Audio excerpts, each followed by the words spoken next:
University President, Father Bobby Yap of the Society of Jesus. Thank you for joining the gala night of the Spring Film Festival.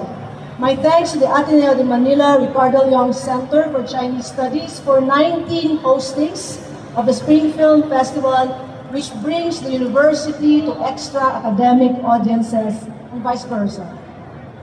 In a time when academic disciplines are no longer the only sources of knowledge, we are also called, the universities are called more than ever to bring intellectual and practical leadership to the societies they are embedded in.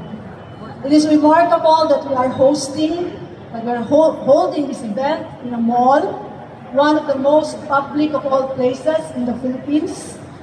At 64 years ago, the Austrian architect Victor Grün introduced the mall in the United States, and he envisioned it to be a community center.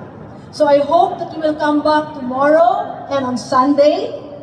There are still film showings. We are offering workshops on Chinese culture. And in this sense, the Philippine Mall may be indeed closer to Grün's original vision of a mall that is a community center. So please come back tomorrow and on Sunday.